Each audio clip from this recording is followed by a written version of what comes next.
Okay, first of all, it seemed like a normal apartment. When we got inside, he turned off burglar alarms. I asked him why. First, it was a foul odor, okay? Tell us about that. What kind of an odor? It was just like an odor. I didn't quite know what it was. You know, he told me a sewer pipe had broke and management would take care of it. Now, you're fully clothed. Yes. Okay, and you're sitting on a couch.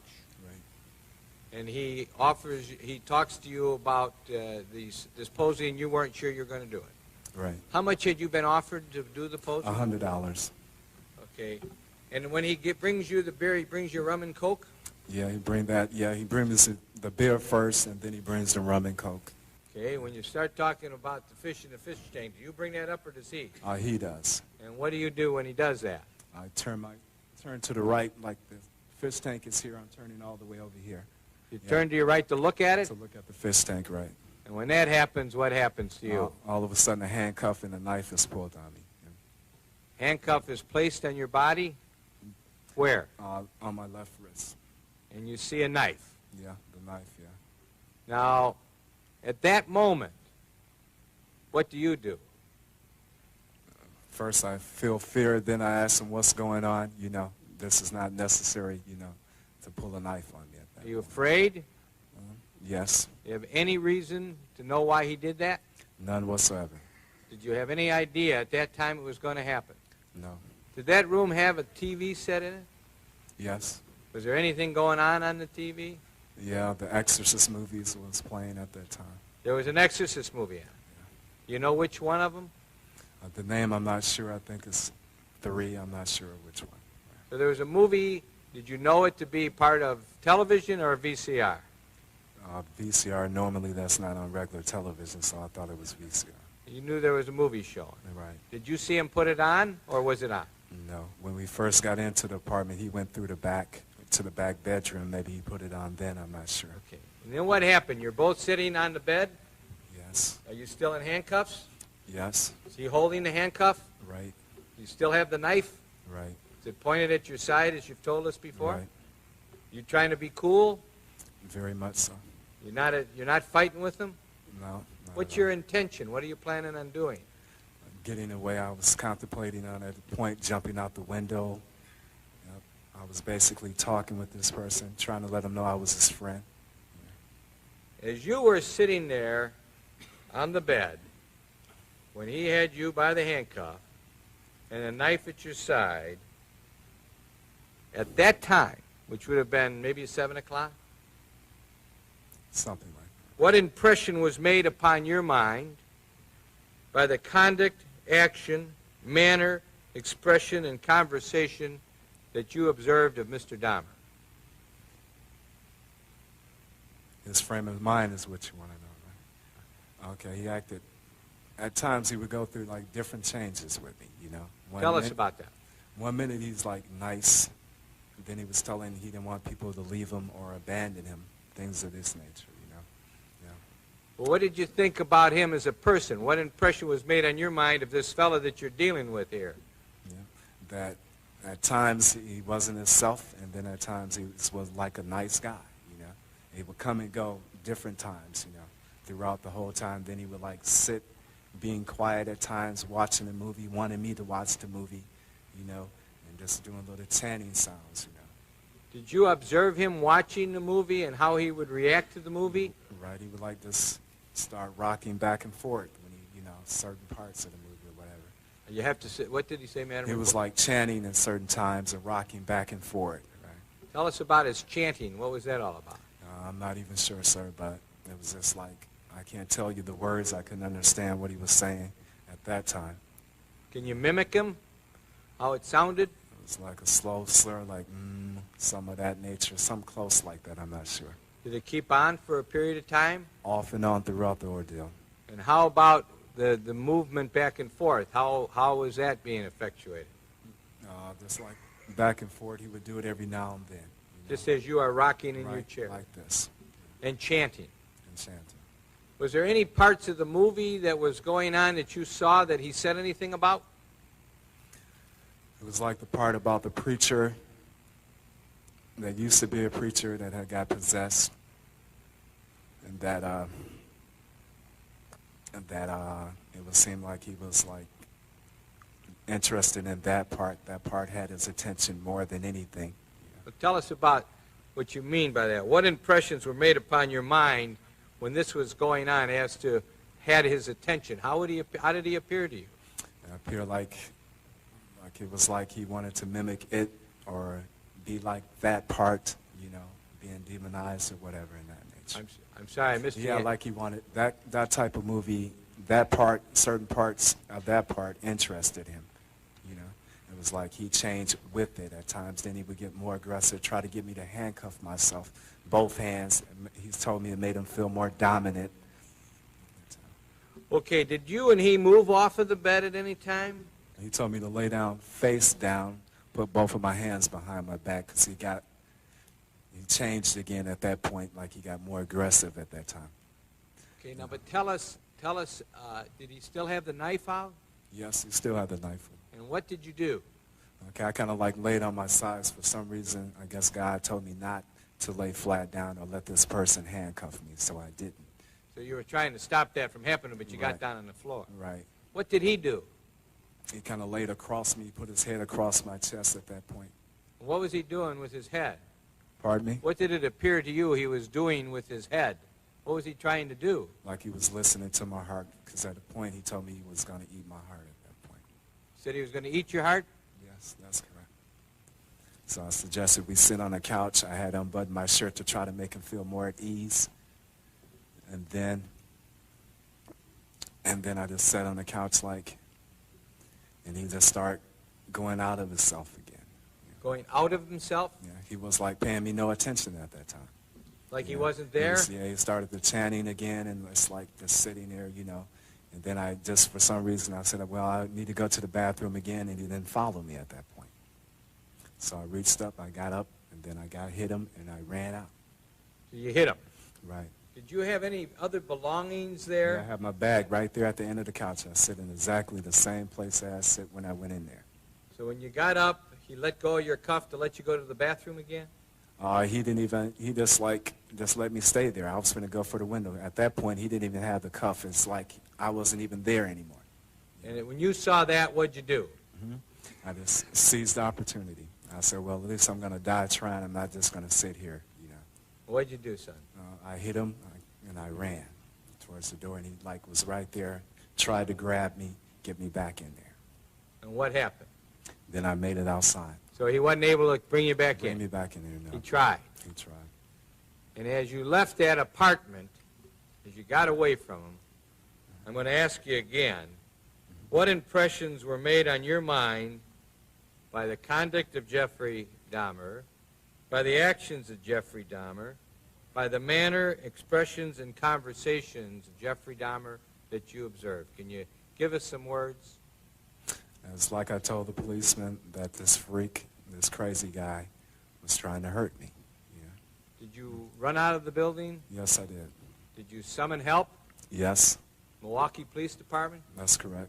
Did they come back there with you to the apartment? Right.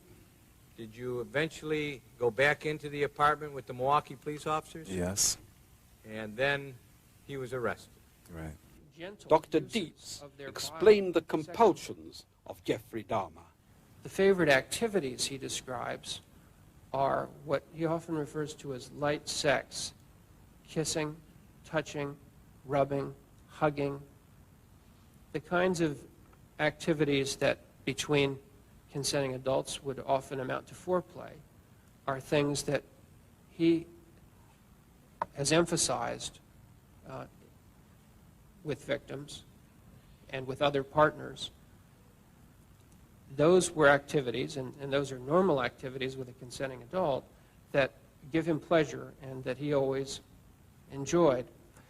But he describes difficulty in getting partners to restrict themselves to just that, because the partners that he found most often wanted to do more than that.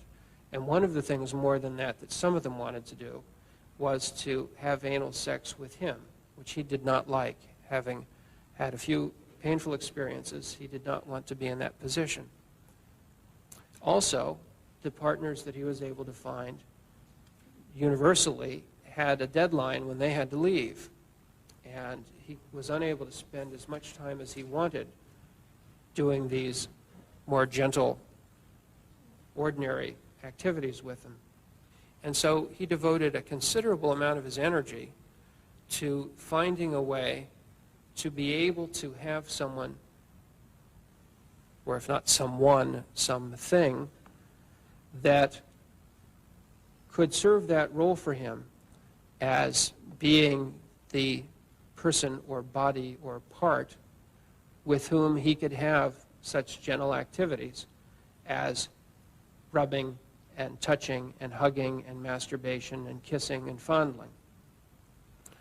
And it's in the course of trying to find a way to keep a person for that he engages in most of the more extreme behaviors surrounding the killings for which he's charged. If I understood what Mr. Dahmer told me correctly, and we spent a lot of time on this during my examination, his preference, his first choice, would have been always to be able to have a living, breathing, consenting partner who permitted him to engage in all of these light sex, to use his term, activities that were his favorite. And in fact, he said to me that had any of the victims agreed to stay with him for several weeks, then he would not have killed them if they'd agreed to stay and do these things. And there were a few whom he found particularly appealing because the physique was so close to his ideal that had he been able to have a continuing relationship with those men, he felt he would have had no need for any of the rest of what he did, no particular desire to do it. So if he couldn't have them in that way, as a consenting, continuing partner, the second best way would be to have them in some other state in which they would remain with him and still be available for these activities. And the second choice that would be best for him, he thought, would have been if he could have had one of them whose will had been destroyed. And the two techniques he actually tried were, of course, drilling into the skull and injecting acid into the what he thought would be the frontal lobe region, and likewise drilling into the skull and injecting boiling water into the frontal lobe region. And Mr. Dahmer is not the first serial killer to wish to create sex slaves and to take steps to try to create such persons who would be available for his sexual use. His third choice, and one that he often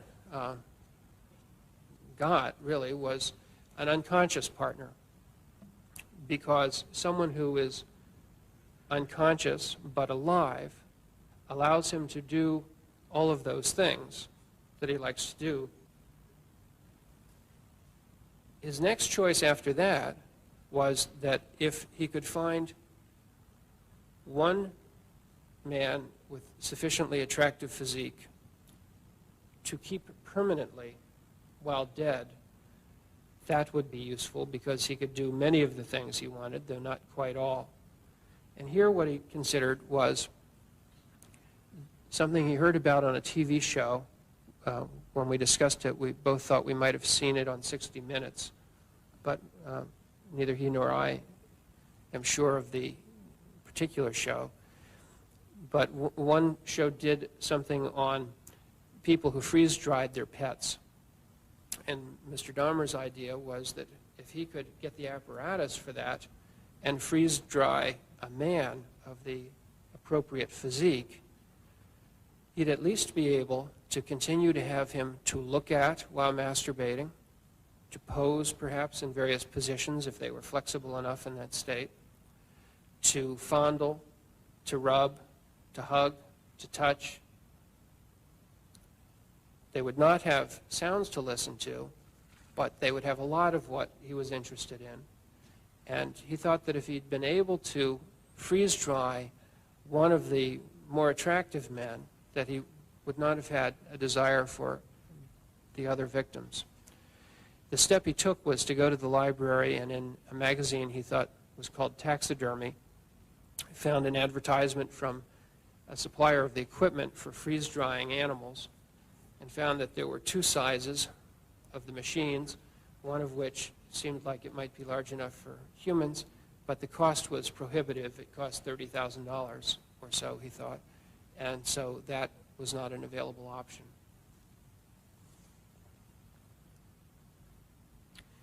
The next best choice was that of a fresh corpse. Now, the fresh corpse, like the freeze-dried person, has the problem of not having any sounds to listen to, but it has the additional problem that it will not stay fresh. Lastly, along this spectrum of people or bodies or parts under his control was the other uses he made of those whom he in fact had killed. And here he told me that he made use of the viscera for masturbation by opening the victims in the course of dismembering them. And there was a particular phase of dismemberment where he would stop sometimes to take photographs, sometimes to masturbate, sometimes both. And that was upon opening the abdomen when the abdominal viscera are first exposed. And he would masturbate while looking at that. And that was a long-standing image as far as I could determine. That was an interest he had had since late in high school. And this gave him occasion to make use of that particular image. And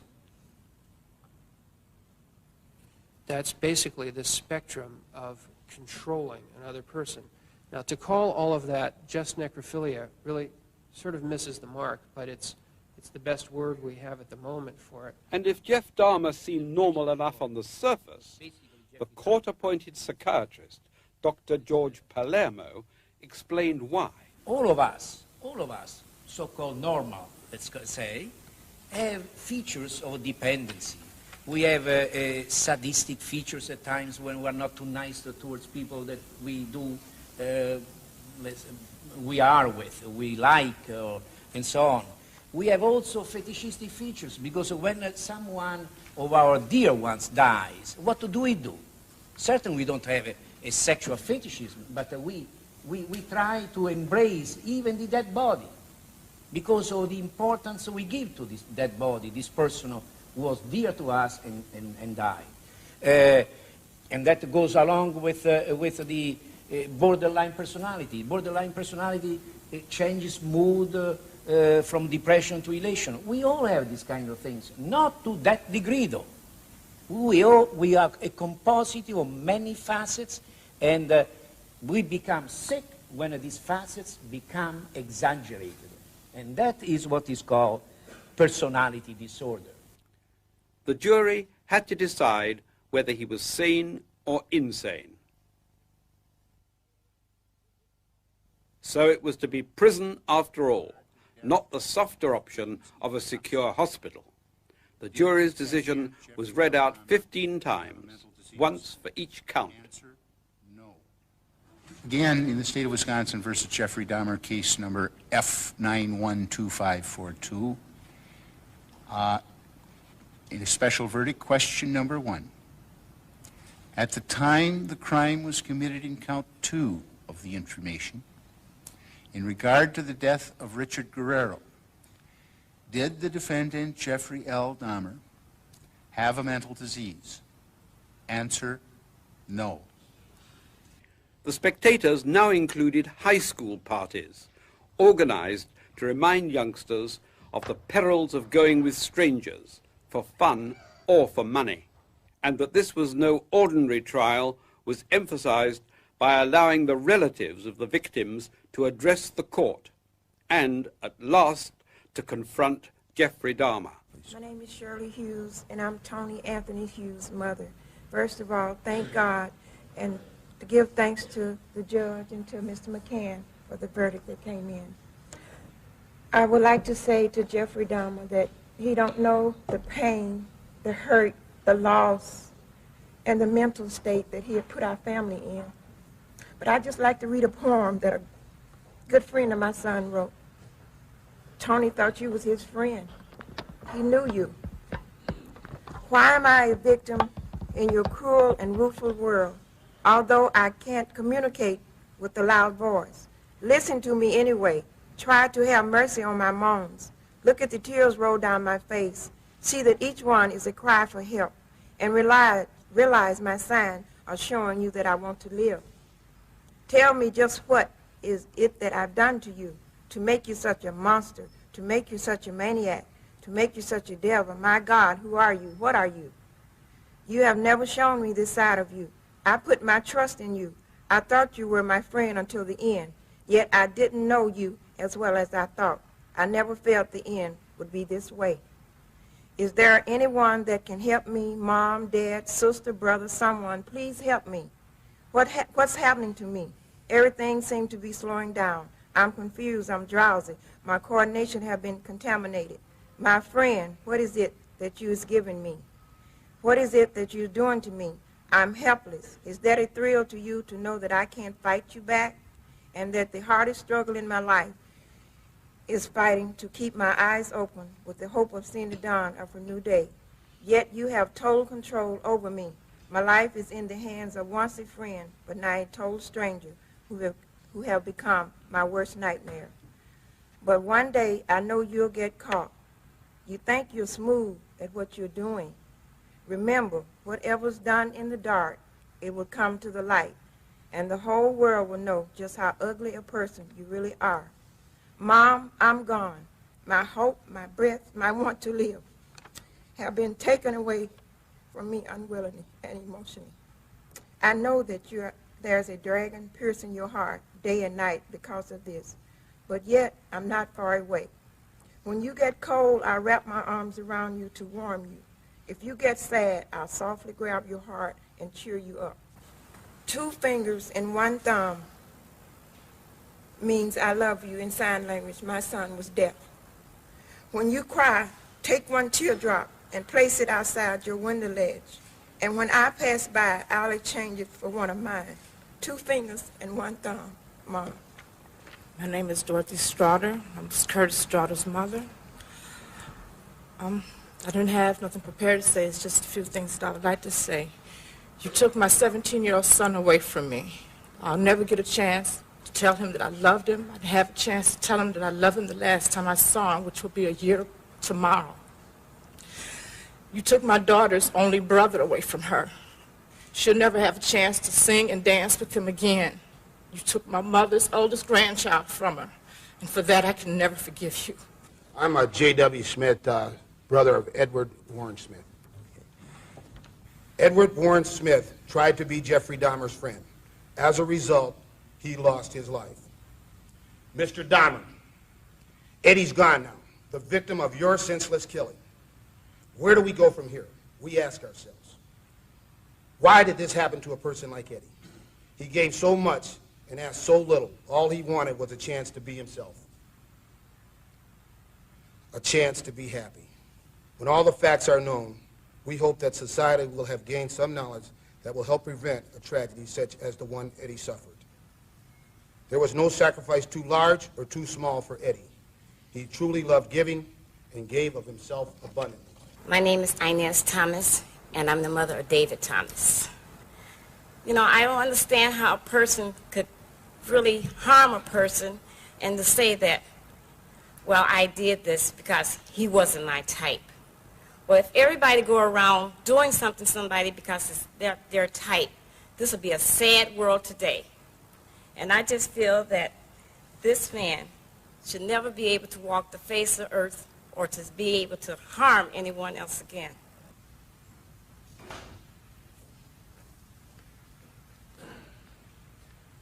Good morning, Honor. My name is Donald Bradoff. For the Bradoff family, as much as love in our family close, my mother gave 5 beautiful kids. He destroyed the baby of the family. And I hope you go to hell. I love this world. You guys did a wonderful job. Bottom of my heart, thank to God, I got a lot of strength. Thank you all. God bless America. Excuse me.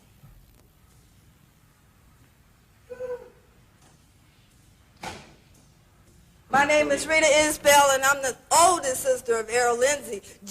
Whatever your name is, Satan, I'm mad. This is how you act when you are out of control. I don't want to ever see my mother have to go through this again. Never, Jeffrey. Jeffrey, I hate you, motherfucker. I hate you. This is out of control. Don't fuck with me, Jeffrey. I'll kill you. God damn it. Look at me, motherfucker. I kill you. What's your name, fast? The court will impose the mandatory life sentence plus an additional 10 years on the habitual criminality. Count 2, life imprisonment plus 10 years consecutive to count 1. Count 3, life imprisonment with the date of parole eligibility 70 years from the inception of that particular sentence. I don't have all the numbers that I can't work it out, but it'll be 70 years from the beginning of that sentence, which will be consecutive to count 2. Count 4, life imprisonment with a parole eligibility to be 70 years from the commencement. Count 15, life imprisonment with parole eligibility to be 70 years after the inception of that sentence to be consecutive to count 14.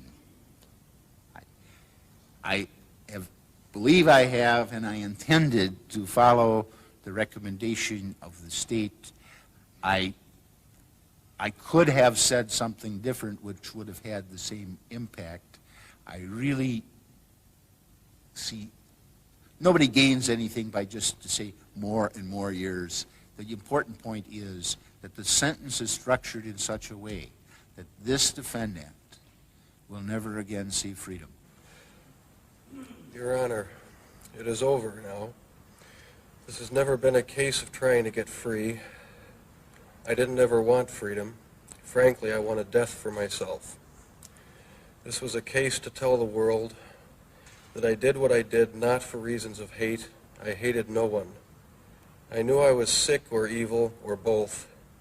Now I believe I was sick. The doctors have told me about my sickness, and now I have some peace. I know how much harm I have caused. I tried to do the best I could after the arrest to make amends, but no matter what I did, I could not undo the terrible harm I have caused. I feel so bad for what I did to those poor families, and I understand their rightful hate. I decided to go through this trial for a number of reasons. One of the reasons was to let the world know that these were not hate crimes. I wanted the world in Milwaukee, which I deeply hurt, to know the truth of what I did. I didn't want unanswered questions. All the questions have now been answered. I wanted to find out just what it was that caused me to be so bad and evil. But most of all, Mr. Boyle and I decided that maybe there was a way for us to tell the world that if there are people out there with these disorders, maybe they can get some help before they end up being hurt or hurting someone. I think the trial did that.